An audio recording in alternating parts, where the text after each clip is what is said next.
ऋषिकेश में होने वाली G20 बैठक के लिए पहुंचने लगे विदेशी मेहमान जॉलीग्रांट एयरपोर्ट पर पारंपरिक रूप से हुआ स्वागत। छोलिया दल के साथ विदेशी मेहमान भी जमकर झूमे।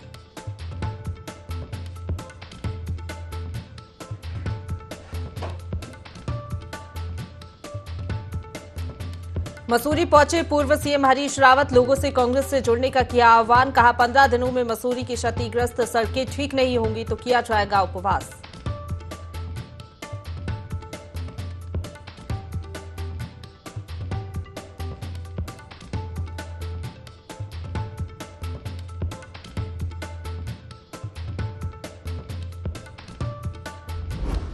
लक्सर में खनन सामग्री ले जा रही ट्रैक्टर ट्रॉली ने स्कूटी को रौंदा। स्कूल जा रहे पिता और 2 बच्चों की मौत। ट्रैक्टर चालक हुआ फरार।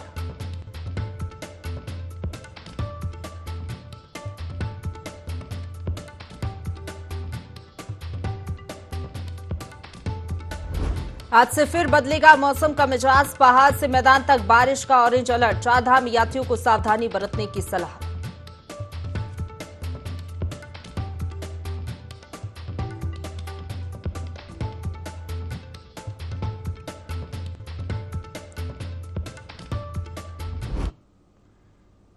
नमस्कार, देवभूमि लाइव देख रहे हैं आप। आपके साथ मैं हूं प्रशंसा। बुलेटिन की शुरुआत करेंगे खबरों से, जहां देहरादून के नरेंद्र नगर में 24 और 25 मई को होने जा रही G20 बैठक के लिए विदेशी मेहमानों के पहुंचने का सिलसिला शुरू हो गया है।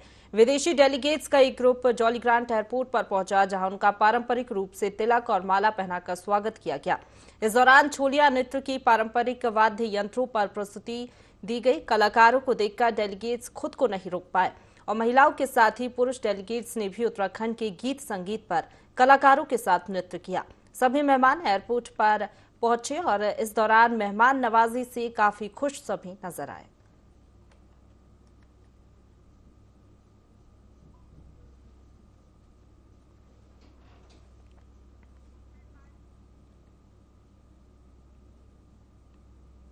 रुक करेंगे अगली खबर का, जहां प्रदेश के पूर्व मुख्यमंत्री हरीश रावत की पुस्तक मेरा जीवन लक्ष्य उत्तराखंडियत पर चर्चा का आयोजन किया गया, जिसमें शहर के बुद्धिजीवी, पत्रकार, लेखक मौजूद रहे और पुस्तक में उत्तराखंड के धरातल, समाज, विकास, संस्कृति आदि के बारे में कई बातें बताई गई हैं। इस मौके पर पूर्व IAS विनोद शर्मा ने पुस्तक की समीक्षा करते हुए कहा कि हरीश रावत ने बहुत ही सरल ढंग से अपने पूरे जीवन को इस पुस्तक के माध्यम से समाज के सामने रखा है। यही नहीं, उन्होंने इसमें पहाड़ की कठिन जीवन शैली, उत्पाद प्रदेश के विकास और योजनाओं सहित कई जीवन की अनछुए संस्मरणों को दोबारा जीवित किया है।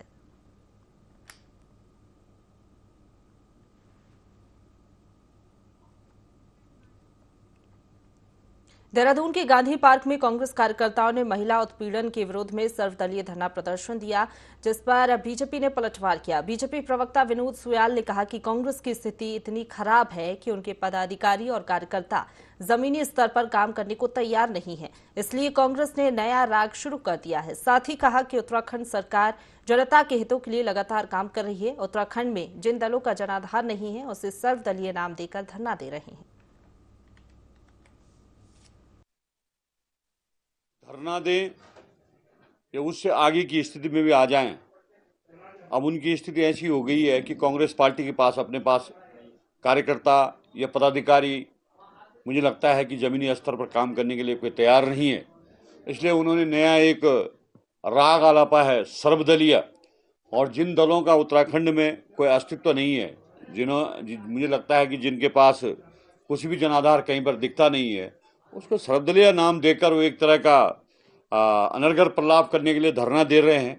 उत्तराखंड राज्य के अंदर पुष्कर सिंह धामी जी की सरकार जन कल्याणकारी काम कर रही है और जनता के निरंतर जनता की सेवा में तल्लीन है।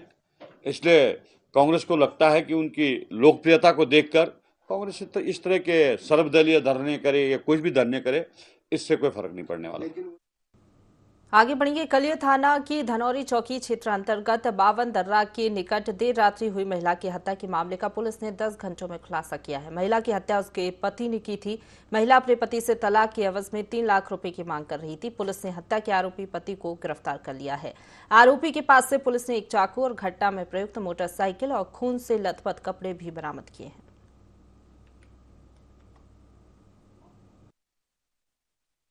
वहाँ पर एक इंजर्ड महिला की सूचना मिली थी जिसको चाकू से वार किया गया था। सूचना पर तत्काल पुलिस मौके पर पहुंची थी। चूंकि 2 राहगीर जो वहां से जा रहे थे उस महिला को नदी से भी बाहर निकाल के उसकी जान बचाई थी, लेकिन वहां पर उपचार के दौरान ही उसकी मृत्यु हो गई। उस नाम को लेकर जो पति का नाम और उसका नाम आया था, इस संबंध में जो हमें आसपास के थानों में संपर्क भी किया गया। टीम रवाना हुई जिससे देर रात्रि गंगो से जो है जो उसका अभियुक्त साहिल जो सुहेल नाम है जिसका, उसकी गिरफ्तारी की गई। उसके द्वारा बताया गया कि उसकी पत्नी सकीना के साथ उसके पारिवारिक गृह क्लेश चल रहा था और उसके कारण जो है उसने योजनाबद्ध तरीके से यहाँ पर आया और उसने जो है उसको चाकू से वार किया और उसको नदी में फेंक दिया। अभियुक्त को माननीय न्यायालय में आज पेश किया जाए।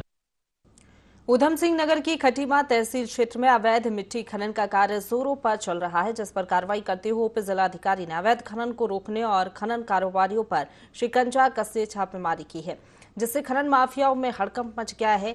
कंजाबाग रोड पर छापेमारी की गई, जिसमें एक मोटरसाइकिल और अवैध रूप से मिट्टी खनन परिवहन करते हुए एक ट्रैक्टर ट्रॉली को पकड़ा गया है। खटीमा विधानसभा क्षेत्र में इन दिनों मिट्टी खनन का अवैध कारोबार जोरों पर है। ऐसे में खनन कारोबारियों पर शिकंजा कसने के लिए स्थानीय पुलिस प्रशासन ने मुहिम चलाई है।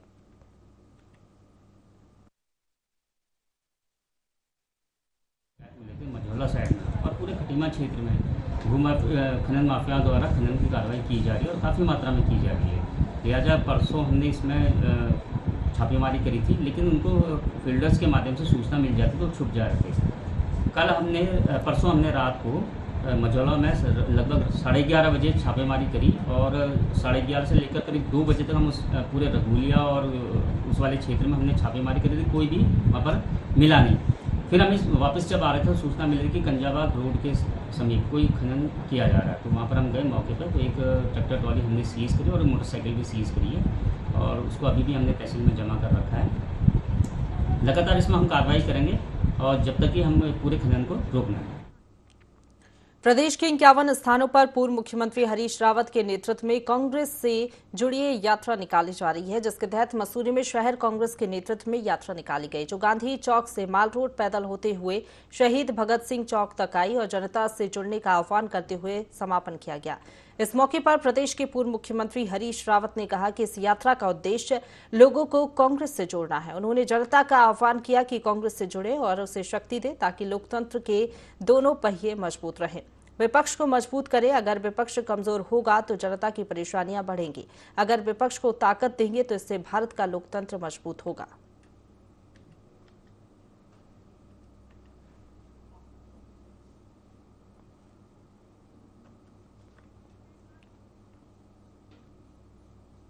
देहरादून में कांग्रेस ने महिला उत्पीड़न के खिलाफ अन्य दलों के साथ सर्वदलीय धरना दिया और बीजेपी के खिलाफ एकजुटता का संदेश दिया। इस धरने में सीपीआई, सीपीआईएम, भाकपा माले, उत्तराखंड परिवर्तन पार्टी से जुड़े नेता शामिल हुए। साथ ही पूर्व मुख्यमंत्री हरीश रावत, फुल कांग्रेस प्रदेश अध्यक्ष गणेश गोदियाल समेत तमाम नेता भी मौजूद रहे। इस दौरान पूर्व मुख्यमंत्री हरीश रावत ने बीजेपी पर निशाना साधा और कहा कि भाजपा शासनकाल में महिलाओं पर उत्पीड़न के मामले बढ़े हैं। इसका जीता जागता प्रमाण अंकिता हत्याकांड है।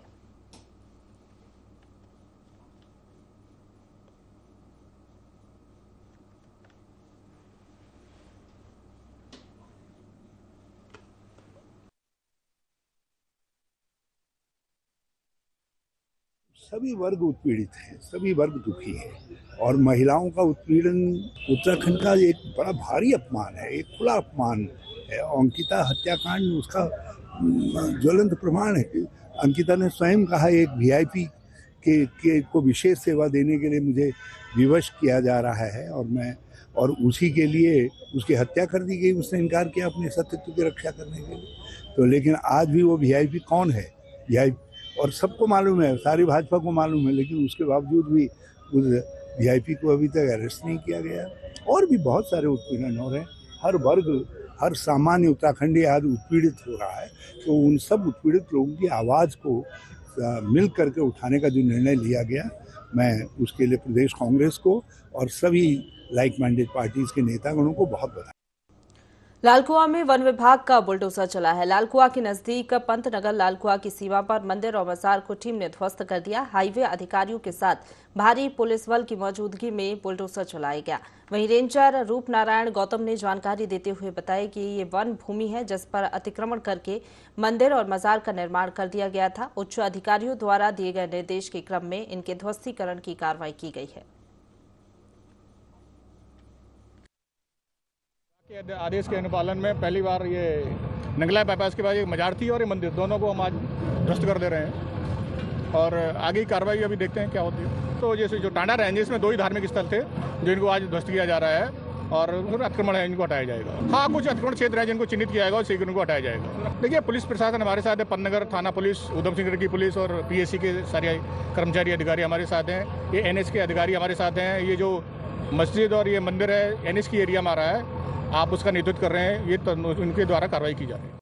चारधाम यात्रा जारी है। ऐसे में गंगोत्री और यमुनोत्री में तीर्थयात्रियों की स्वास्थ्य की देखभाल के लिए निरंतर स्क्रीनिंग और स्वास्थ्य परीक्षण किया जा रहा है, जिसके चलते यमुनोत्री धाम यात्रा मार्ग पर 6,377 लोगों की स्क्रीनिंग और 583 लोगों का स्वास्थ्य परीक्षण किया गया। तो वहीं गंगोत्री यात्रा मार्ग पर 2,275 लोगों की स्क्रीनिंग और 734 लोगों का स्वास्थ्य परीक्षण किया गया। आपको बता दें कि यमुनोत्री धाम यात्रा मार्ग पर एक तीर्थयात्री की मृत्यु हो गई। वहीं अब तक यमुनोत्री और गंगोत्री धाम यात्रा मार्ग पर कुल 27 यात्रियों की मौत हो चुकी है।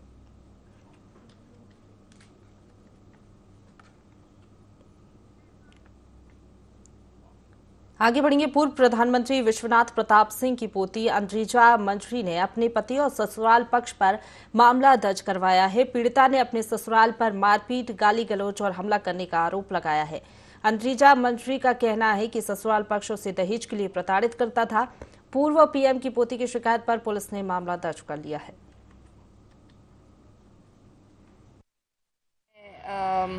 मुख्यमंत्री जी धामी जी से मिली थी और उन्होंने मेरे को आज यहाँ दिलीप सिंह जी से मिलवाया आज, और उन्होंने दिलीप सिंह जी ने बहुत समय देके हमसे कहा कि ये पूरी जो समस्या है उसका देखभाल उसका मैटर को देखेंगे और बताएंगे कि नेक्स्ट स्टेप्स क्या है। उन्होंने हेल्प फॉरवर्ड किया है हमारे लिए।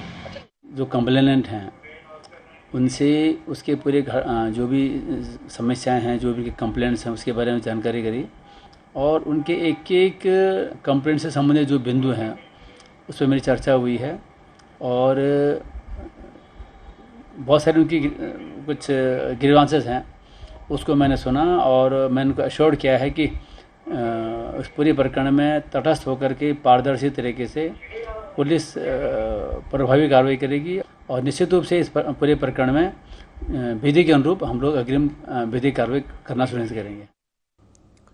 लक्सर के छात्रों को मॉडल कॉलेज की सौगात मिलने वाली है। उच्च शिक्षा विभाग ने लक्सर के राजकीय स्नातकोत्तर महाविद्यालय को मॉडल कॉलेज बनाने का ऐलान किया है। बता दें कि महाविद्यालय प्राचार्य विचित्र शर्मा ने महाविद्यालय को मॉडल कॉलेज बनाने के लिए प्रस्ताव प्रस्तुत किया था, जिस पर उच्च शिक्षा विभाग ने मोहर लगा दी है। प्रस्ताव में 4 शिक्षण कक्षों सहित गृह विज्ञान प्रयोगशाला, 20 कंप्यूटर से सुसज्जित लैब, एनएसएस यानी राष्ट्रीय सेवा योजना कक्ष समेत 1 दर्जन बिंदु शामिल हैं। महाविद्यालय के विकास से प्रदेश के छात्रों को लाभ मिलेगा, शिक्षा के क्षेत्र में विकास होगा।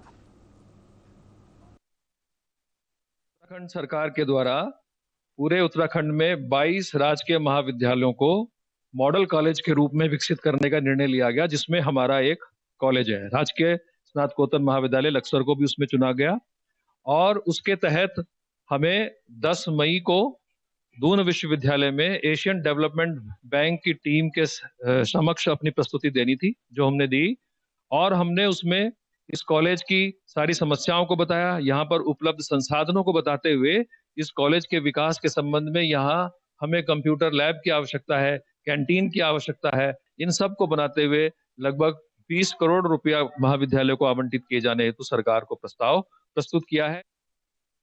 अब रुक करेंगे अगली खबर का, जहां G20 की अगली बैठक 25 से 27 मई को ऋषिकेश के नरेंद्र नगर में आयोजित की जाएगी। इस बैठक को लेकर मुख्यमंत्री पुष्कर सिंह धामी ने प्रधानमंत्री नरेंद्र मोदी का आभार जताया है। उन्होंने कहा कि प्रधानमंत्री नरेंद्र मोदी ने उत्तराखंड को G20 की 3 बैठकें करने की बड़ी जिम्मेदारी सौंपी है। सीएम धामी ने कहा कि पहली बैठक रामनगर में आयोजित की जा चुकी है और अब आगे की बैठकों के लिए सभी तैयारियां पूरी कर ली गई हैं। उत्तराखंड की संस्कृति और यहाँ के विकास के साथ साथ अन्य बातों को आने वाले मेहमान देखेंगे और अपने साथ अच्छा संदेश लेकर जाएंगे।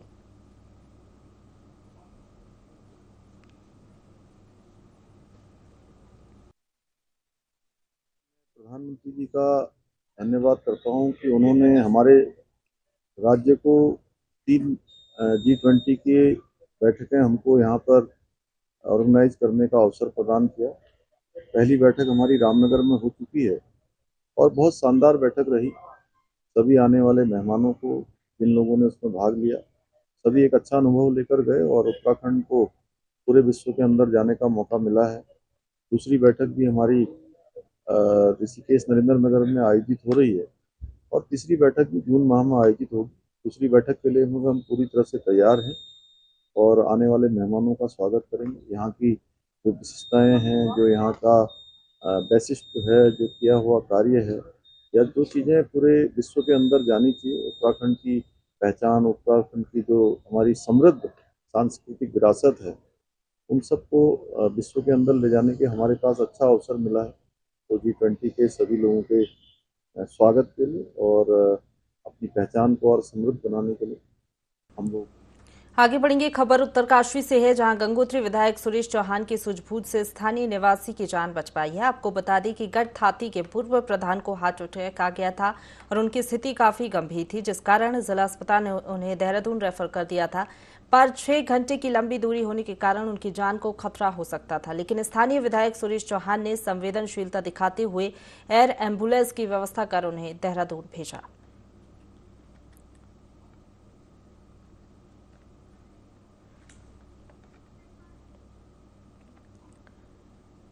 लोहाघाट के सुई विशंग क्षेत्र के प्रसिद्ध मां कड़ाई देवी मंदिर में 9 दिवसीय श्रीमद् भागवत कथा का शुभारंभ किया गया, जिसके चलते 3 किलोमीटर लंबी भव्य कलश यात्रा निकाली, जिसमें सैकड़ों महिला और पुरुषों ने भाग लिया। बता दें कि श्रीमद् भागवत कथा का आयोजन 21 मई से 29 मई तक करवाया जा रहा है। वहीं 29 मई को विशाल भंडारे के आयोजन के साथ कथा का समापन होगा।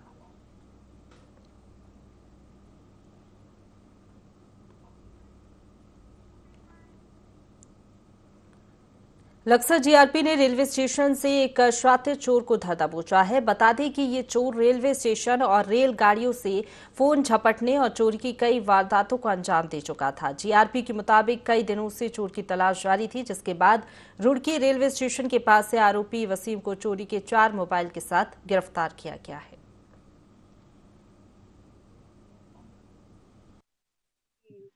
संजय शर्मा, क्योंकि घटनाएं ट्रेनों में जैसे इस समय गर्मियां हो रही है, लोग दरवाजों पर बैठते हैं तो या सो जाते हैं, तो सुबह सुबह ट्रेन में चोरियों की, फोन चोरी, सामान चोरी की घटनाएं बढ़ रही थी। तो चेकिंग कर रहे थे तो रुड़की रेलवे स्टेशन पर एक संदिग्ध व्यक्ति दिखाई दिया। जब उससे तलाशी ली पकड़ के, तो उसके पास से 4 मोबाइल फोन बरामद हुए, जिसमें से 2 फोन रेडमी के हैं, एक वीवो और एक नोकिया का फोन है। इनके संबंध में 3 हमारे यहाँ मुकदमे दर्ज हैं और 1 मोबाइल फोन के संबंध में जांच की जा रही है। अभियुक्त आपराधिक प्रवृत्ति का व्यक्ति है। इसके खिलाफ 1 मुकदमा जीआरपी मुरादाबाद में है और 3 मुकदमे मुगलपुरा थाना जिला मुरादाबाद में दर्ज है। 2 अभियोग हमारे यहाँ जीआरपी लक्सर में दर्ज है। एक जो उसके पास से बरामद हुआ है नोकिया फोन मोबाइल, उसकी जांच की जा रही है। जैसे ही पता चलेगा स्वामित्व का, तो उसको हम संबंधित को सूचना दे देंगे। अभियुक्त को हिरासत में लेके माननीय न्यायालय के समक्ष प्रस्तुत किया जा रहा है। हल्द्वानी पुलिस ने उधम सिंह नगर के 3 पत्रकारों को रंगदारी के मामले में गिरफ्तार किया है। दरअसल बीते दिनों उधम सिंह नगर के 3 पत्रकारों ने खुद को विजिलेंस टीम का अधिकारी बताकर सिंचाई विभाग के अधिकारी से 1 लाख की रंगदारी की मांग की थी, साथ ही जान से मारने की धमकी भी दी। हल्द्वानी एसपी क्राइम जगदीश चंद्र ने बताया कि मामले में 2 युवक पत्रकार और 1 चालक, साथ ही 1 महिला पत्रकार भी शामिल थी, जिनमें 2 पत्रकार और 1 चालक को गिरफ्तार कर लिया है, जिनके पास से रंगदारी के 90,000 रुपए जब्त किए गए हैं। वहीं फरार महिला की तलाश जारी है। रंगदारी का एक सनसनीखेज प्रकरण सामने आया। इसमें मुख्य अभियंता सिंचाई विभाग के कार्यालय में तैनात जो बाबू थे उनके पास 6 लोग आए और उन्होंने उनकी कोई वीडियो दिखाने के बाद कहा कि ये आपकी रिकॉर्डिंग हमारे पास से है और आप इसका पैसे दीजिए, नहीं तो हम आपकी शिकायत करेंगे। वो डर गए और उसके बाद 1 लाख रुपये उन्होंने डरा धमका कर ले लिए। उनके पास पैसे नहीं थे, वो पैसे उन्होंने अलग अलग सोर्सेज से इकट्ठे किए और उसके बाद इन चारों को दिए। ये चारों के खिलाफ अभियोग पंजीकृत कोतवाली हल्द्वानी में हुआ। ये अभियोग धारा 386, 419, 420 IPC में दर्ज किया गया। एक टीम इसमें गठित की गई कोतवाल हल्द्वानी के नेतृत्व में। इस टीम ने इन 4 में से 3 अभियुक्तों को गिरफ्तार किया है और 1 लाख में से 90,000 रुपये इनके पास से बरामद किए। रुक करेंगे अगली खबर का, जहां उत्तरकाशी में सौम्य काशी रोटरी क्लब के द्वारा मातृ दिवस समारोह का आयोजन किया गया। इस समारोह में उन महिलाओं को सम्मानित किया गया जिन्होंने कड़े संघर्ष के बाद अपने परिजनों का लालन पालन किया। वहीं समारोह में दूरस्थ गांव से आई बुजुर्ग महिलाओं की कहानी सुनकर कार्यक्रम में मौजूद लोगों की आंखें नम हो गई।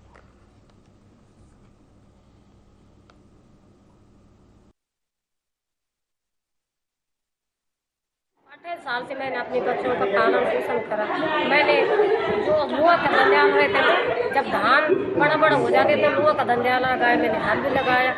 और बैल में अपने बैलों मेरे बैलों को कोई गाँव में पकड़ नहीं सकती थी। मैंने बड़ी मुश्किल से खेत में लगाया। अपने पशु के लिए मैं पशु पालन करती है, खेती के काम करती है और सब्जी उपलब्ध करती है, अपने बच्चों को पालती है।